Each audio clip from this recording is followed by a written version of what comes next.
Welcome back to my channel, everyone. So today we will be talking about measures of position for group data. So we will be solving for quartiles, deciles, and percentiles for group data. So sit back, relax, and enjoy this video tutorial.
First, let's recall measures of position.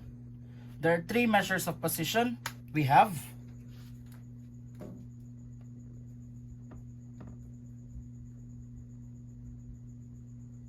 quartiles, deciles,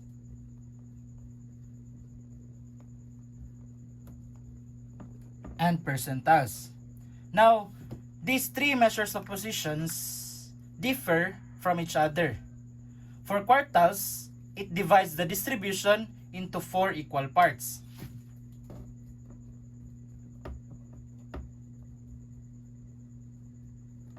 While for deciles, it divides the distribution into 10 equal parts. And for percentile, it divides the distribution into 100 equal parts. Because we're done recalling measures of position, now let's differentiate ungrouped data and group data. Now talking about ungrouped data, these are simply raw data or raw scores. Example: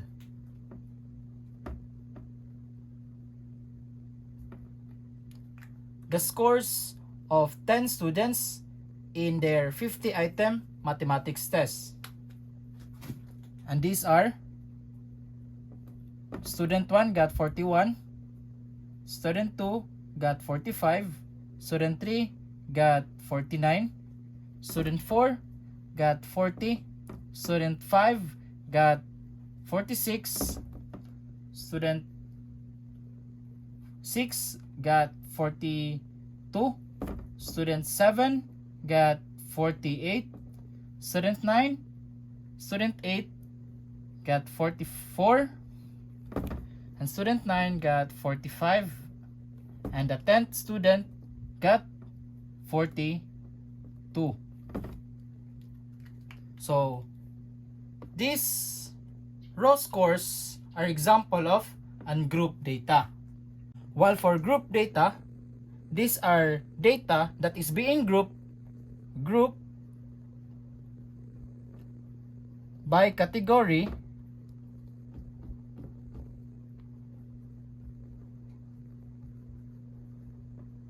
or by interval. Example: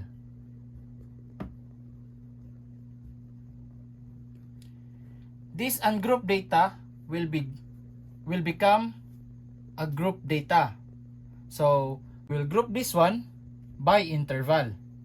So the lowest number is 40 to 44, and after 44 is 45 to the highest number, which is 49. So as you can see, the intervals are just the same. or the size of the interval is just the same. So we have 40, 41, 42, 43, and 44. There are 5 numbers between 40 to 44. While 45 to 49, we have 45, 46, 47, 48, and 49. Still, we have 5 numbers between 45 to 49. So let's group this ungrouped data now. For 40 to 44, we have 1, 2, 3, 4, and 5. There are 5 numbers. While 45 to 49, we have 1, 2, 3, 4, and 5. Still, we have 5 numbers. So this one is an example of group data. And these 5 are called frequency.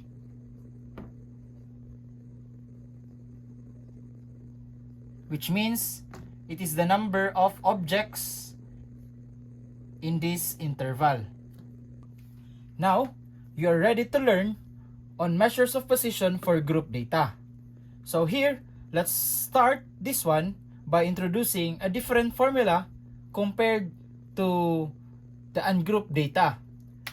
For the new formula, it will be somehow the same for quartiles, deciles, and percentiles. They will just differ slightly. So the formula for quartiles under group data, we have Q sub k is equal to LB plus open parenthesis K times N over 4. Why is it over 4? Because it is under quartiles. Continue. Minus CF sub B all over F sub Q sub K. Close it with I. Let's identify the following terms. LB means lower boundary of the QK class. So it's the lower boundary.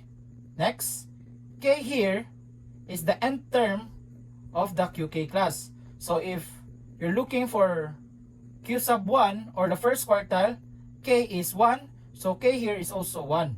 If you're looking for Q sub 2 or second quartile, K is 2. If you're looking for Q sub 3 or the third quartile, then K is 3. Next, N is a total frequency divided by 4. Again, why is it 4? Because it is under quartiles. CF sub B means cumulative frequency before the QK class. So again, B stands for before. So we're looking for the cumulative frequency before. Next, all over, F means frequency. So the frequency in our QK class. Next, I is size of the class interval. So we're done unlocking the terms. Now let's proceed to deciles. As what I have said earlier, the formula for deciles and percentiles is somehow the same with quartiles, but they will just differ slightly. So in which part they will differ? It's on this part. For quartiles, it is 4. For deciles, it will become 10. While for percentiles, that will become 100. So for deciles, Q becomes D. So dk, D sub k is equal to LB plus copy K and N over 4 becomes 10 minus CF sub B all over F. Q becomes D. So F sub D sub K. Close with I. Now for percentiles, so Q becomes P. So that becomes PK. P sub K is equal to LB plus open parenthesis, k sub k times n over 4 becomes 100 minus cf sub b all over f q becomes p because it's under percentiles. P sub k, close it with and multiply it with I. So again, the formulas for measures of position for group data is somehow the same. They will just differ slightly in the part here. So for quartiles that becomes 4, for deciles that becomes 10, for percentiles that becomes 100. So let's try to use that formula in this example. So calculate the third quartile, the third decile, and the 53rd percentile. So the given is there are 50 students and the scores in their math tests will be grouped in this interval. So the following scores will be grouped in this interval. So from 21 to 25, there are 6 students. For 26 to 30, there are 12 students. 31 to 35, there are 9 students. How about 36 to 40, there are 11 students. For 41 to 45, we have 8 students. For 46 to 50, we have 4 students. So this column is the frequency, or denoted by F. This column here is the column for scores, or the class interval. So these are the interval. Next, for the third column, that is for lower boundary, denoted by LB. So how can we get the lower boundary? So let's look at our scores, or the class interval. For this part here, class interval is 46 to 50. The boundary, the lower boundary is 46. But we will not write 46, but let's write 45.5. Why? The boundary here is 46. And the boundary, or the upper boundary for the next class interval is 45. Between 45 to 46 is, the number between 45 to 46 is 45.5. So 45.5 will be our lower boundary. Or in short, just deduct 0.5 to 46. Next, here in this row, 41 to 45, the lower boundary here will be 40.5. So again, the number between 40 and 41 is 40.5. The shortcut method in getting 40.5 is by deducting 0.5 to 41. So in this row we have 35.5. In this row we have 30.5. In this row we have 25.5. And in this row we have 20.5. Next, cumulative frequency will be the fourth column, denoted by CF. So for cumulative frequency, when we say cumulative, it is successive addition. So here we will start from below, because we started at the bottom, we will do addition going upward. But if we start from above, we will successively deduct some frequency. So because we started from below, we will copy the frequency on the lowest row. So the frequency here is 6, so we will start with 6. Next, 6 plus 12. Again, 6 plus 12, which is the frequency of the next row. So that is 18. 18 plus 9, that is 27. 27 plus 11, that is 38. 38 plus 8, that is 46. 46 plus 4, that is 50. 50, or the last number here, should equal to the value of the total frequency. So the total frequency here should be 50. So let's write, because there's no space, let's just write n is equal to 50. 4 plus 8 is 12, plus 11, that is 23, 23 plus 9, that is 32, 32 plus 12, that is 44, and 44 plus 6, that is equal to 50. So again, the total frequency, which is n, which is 50, will be the same with the number here in the upper row of the cumulative frequency. So let me show you also if we will start from above. Let's erase that one.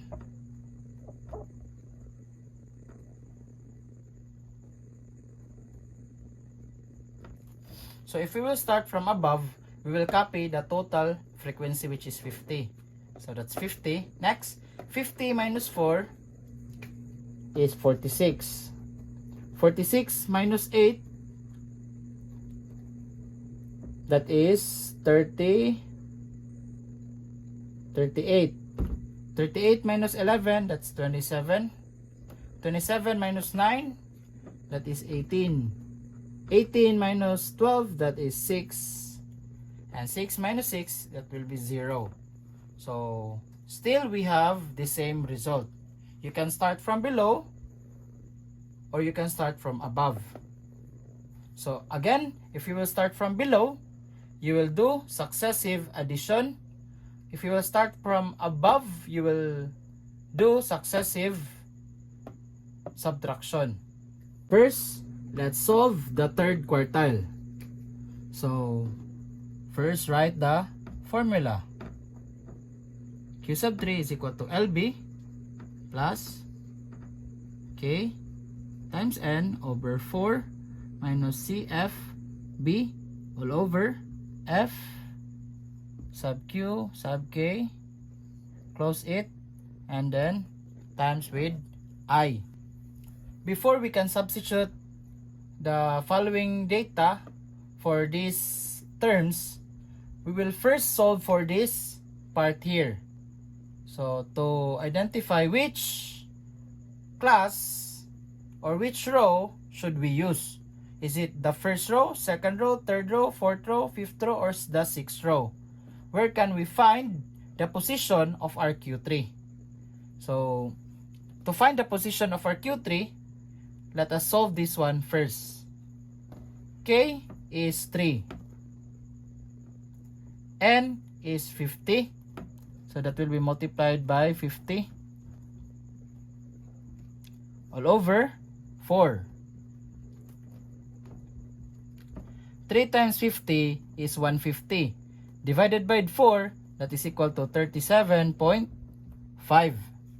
Now, to identify which position or where is the position of our Q3 class, we will locate 37.5 in the cumulative frequency. So 37.5 is not written, but 37.5 is under this part here. Why? Because let's try to write the following numbers that is inside 6. That is the first person to the sixth person. For 18, that is after 6, that is 7th to 18. And for 27, that is 19th to 27th. For 38, we have, after 27, we have 28 to 38. After 38, we have 39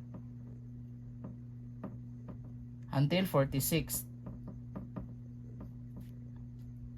Next, after 46, we have 47 until 50th. So 37.5 is between 28 to 38.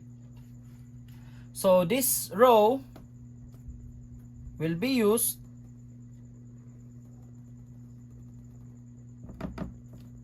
for Q sub 3. Let's substitute. Lower boundary in this encircled row, the lower boundary is 35.5. So let's substitute 35.5. Next, K sub n, K times n over 4 was solved earlier, which is 37.5. So write 37.5 minus cumulative frequency before. So the cumulative frequency is 38 in the encircled row. Because we have B, which means before. So before 38 is 27. So write 27. Again, you will write 27, not 38. Because we're looking for the cumulative before. So before 38 is 27. All over. The frequency. The frequency in this encircled row is 11. So write 11. Close. And I, the size of the class interval. So the class interval that is being encircled is 36 to 40. So let's count. 36, 37, 38, 39, 40. So we have 5 as the value for I. Next, solve for the innermost part, which is 37.5 minus 27. That is equal to 10.5. 10.5 divided by 11, that will be equal to, so let's write first 35.5 plus, again, we have 10.5 divided by 11. Next, 10.5 divided by 11, the answer will be multiplied by 5, and the result after multiplying, you will add that one to 35.5, and you will get 40.27. So the value of our Q sub 3 is 40.27. Now, let's interpret the result. So we get 40.27 as Q sub 3, or the third quartile. Therefore, because we have third quartile, that means 75%.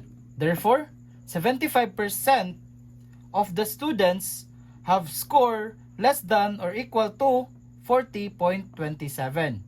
So, in the whole class, 75% of them got 40.25 or below. So, let's calculate the third decile. Let's use the same formula, but let's just change some terms.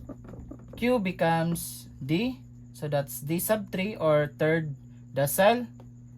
So another Q here will be changed to D. Next, 4 becomes 10. Again, 4 becomes 10 because it's under decile. And we're good to go. So the same with quartiles. To solve for deciles, first let's answer or solve this part here to locate the position of our third decile. So K here is 3. Next, the value of our N is still 50 divided by 10. 3 times 50 is 150 divided by 10, that becomes 15. So 15 is located at the second row. Why? Because it's between 7th to 18th. So this row, again, this row will be used for our given in solving D sub 3, or the third decile. So substitute the lower boundary in this row. Lower boundary is 25.5. So that's 25.5 plus. What's the value of k? The value of k is 3. Or I mean, the value of this part here was solved earlier. That is 15. Minus cumulative frequency before. So in the circled part, the cumulative frequency is 18. And before 18 is 6. So we will write 6 instead of 18. Again, we will write 6. Next, the frequency in the encircled row, the frequency is 12. So write 12. And I is the class, a size of the class interval. So let's count from 26 to 30. 26, 27, 28, 29, 30. Still, we have 5 as the size of the class interval. Next, let us solve the innermost, which is 15 minus 6 is 9. 9 divided by 12 is equal to 0.75. 0.75 times 5 is equal to 3.75 plus 25.5 is equal to 29.25. So that is the value of our third decile.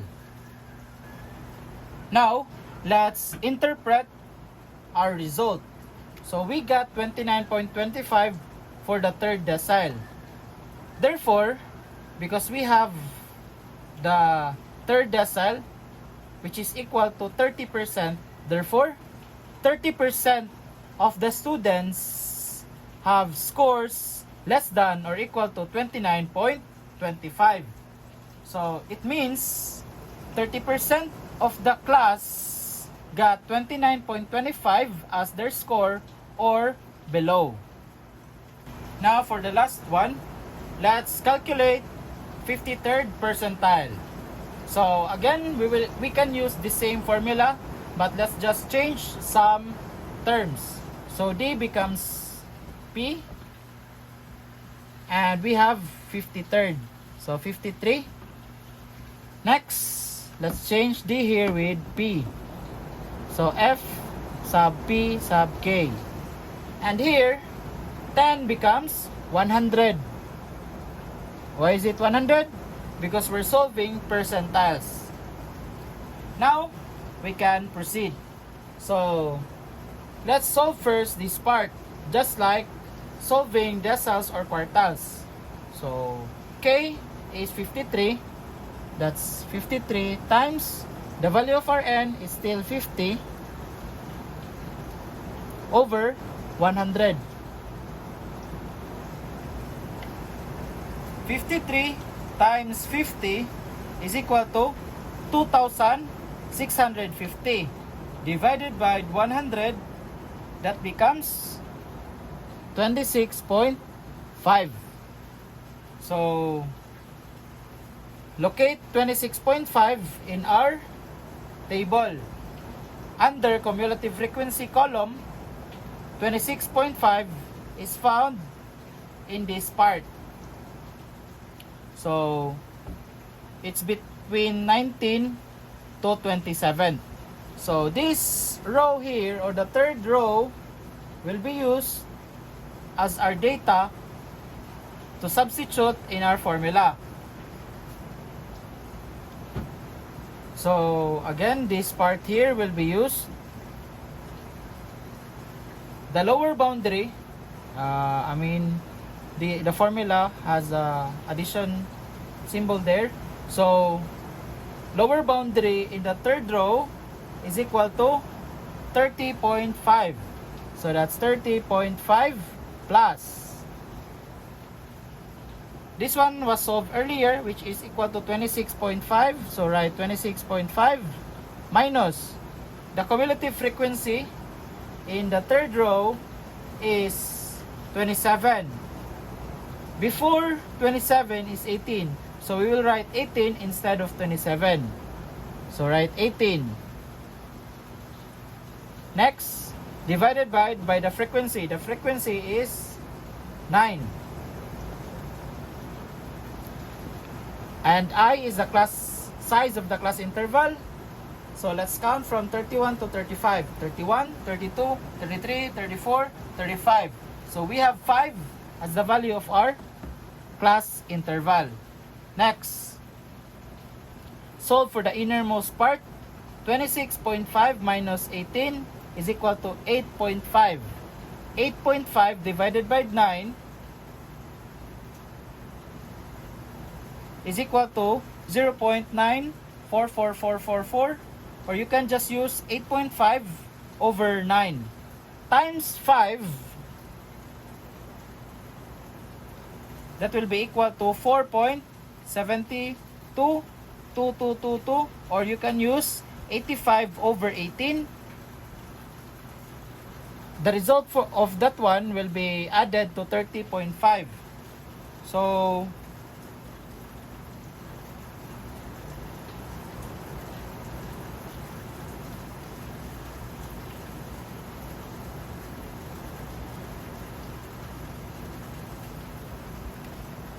it will be equal to 35.222, and so on and so forth. So we can just cut that one or round it off to 2 decimal places. So we'll just stop to this part here. 53rd percentile is equal to 35.22. And lastly, let's interpret our answer. So we got 35.22 as the 53rd percentile. Therefore, 53%, because it's 53rd under percentile, so 53 becomes 53rd percent.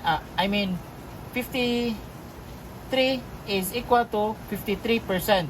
Therefore, 53% of the class have scores lesser than or equal to 35.22. So, in short, 53% of the class got 35.22 as their score or lower than that one.